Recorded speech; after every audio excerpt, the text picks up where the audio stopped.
pay attention to the individual subgenres, and Shift is our authentic racing experience landing squarely in the simulation subgenre. As you can see in this footage here being played live, you've got a fully rendered pixel-perfect cockpit view. A lot of dynamic camera work has gone into really connecting the driver with the car, the player with the driver, and that car to the track in the grid. Now, we've seen cockpit views before. What makes Shift's cockpit view different? Well, there's a long list of visual effects that are running here. You see the jostling of the suspension over the different terrains. You see the driver for the first time in the cockpit in a Need for Speed.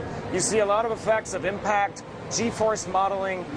Really, this experience has been crafted to be functional far more than just a feature set checkbox on the back of the package. So, with collaboration with Patrick Soderlund has really led us to craft from a driver's perspective what really works about this view, how the camera's tuned to really be more functional than we've ever seen in any other racing game, and really lend to a new level of challenge. What I like about it the most is the challenge of being behind the windscreen, being in the cockpit, just like in real life racing, and actually dealing with the challenge of being in that position more so than in a chase cam or in a bumper cam. Yeah, and it actually brings up a good point, because I would say the majority, you correct me if I'm wrong, but the majority of people who play racing games typically play in the chase cam or the bumper cam, but it seems like you guys really are trying to draw people inside the car. It's absolutely, yeah. I mean, our efforts in game design are to immerse the player in an experience, and in this case, the experience is as a race car driver.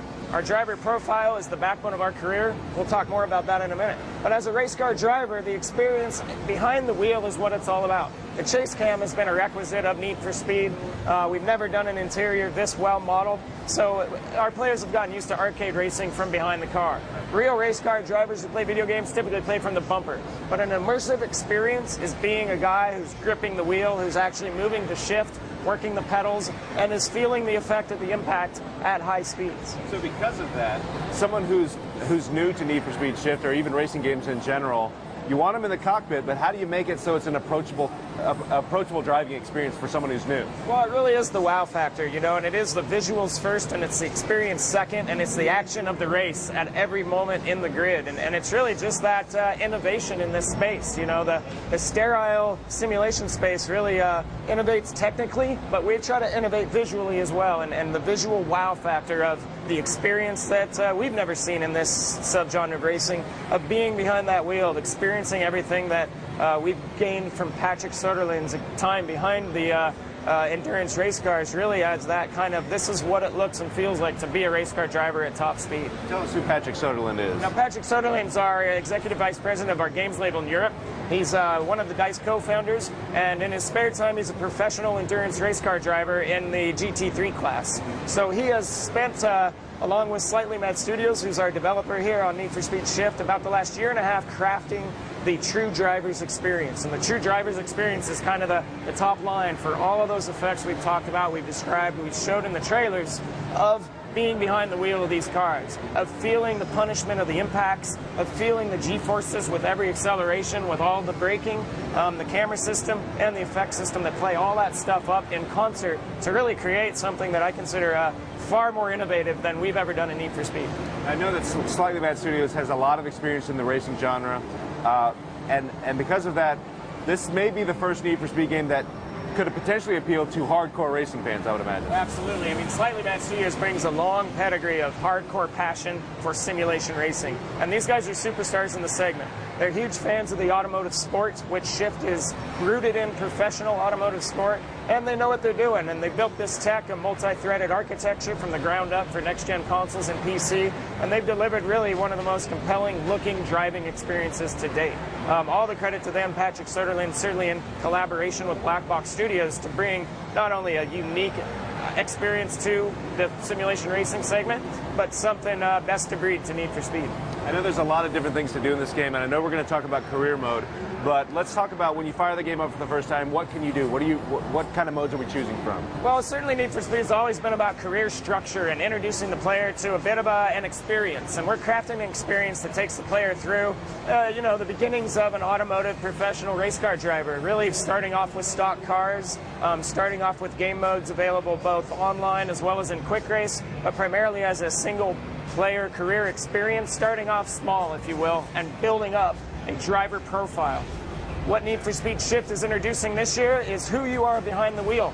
A driver persona that takes, you see here being played up in our post-race presentation, analytical reports of whether you're doing precise driving or aggressive driving and what type of driver you are becoming based on those tactics you employ in the grid. And so if you employ the aggressive tactics of overtakes and drafting and clipping people to get in position, then your persona is becoming much more of an aggressive style driver.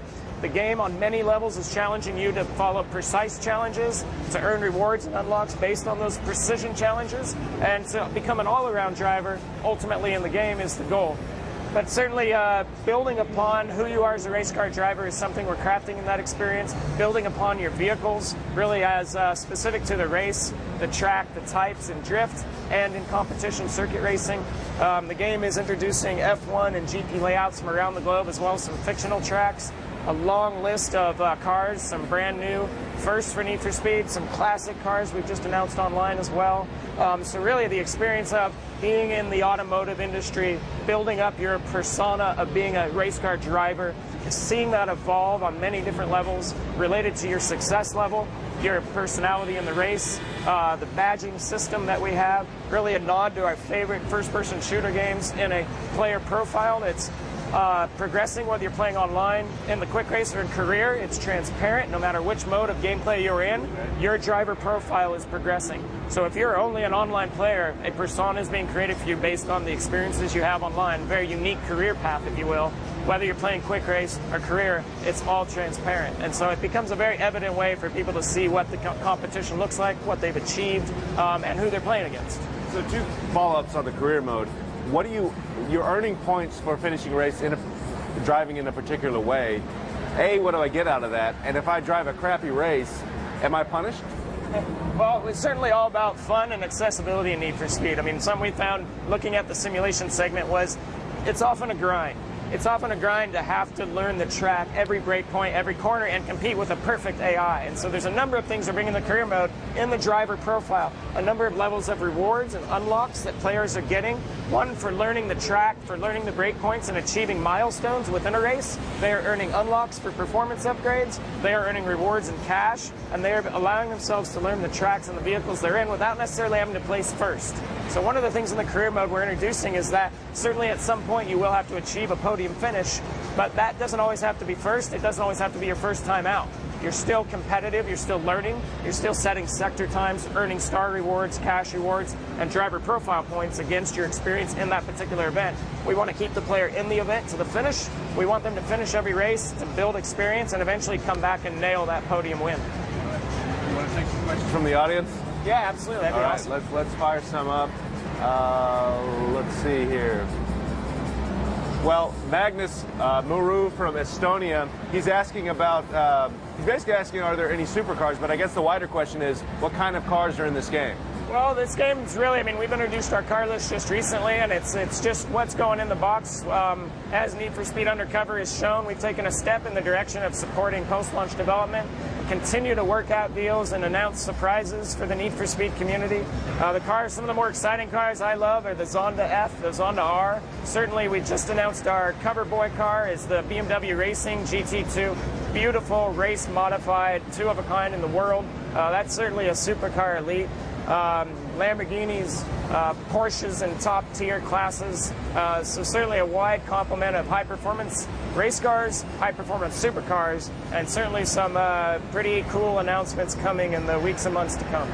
More to learn, but Lionel Messi from Barcelona wants to know about customization. The Need for Speed series has always been about customization, Absolutely, right? Yeah, and vehicle customization is a tenet of Need for Speed, and what our fans really appreciate is taking their licensed cars and building them up. Traditionally, again, we've been external customization, but now that we have these wonderful interiors, we have an authentic racing game, we're now race modifying the interiors as well, and what we're seeing in this GTR is a very stock look at Nissan's Killer. But as you race modify this thing, we're stripping away all the plastics, all the superfluous materials, we're lightening the load, we're increasing the performance specifications of the car, the cornering abilities, and we're we're turning on a very modified, race-tuned interior as well as exterior.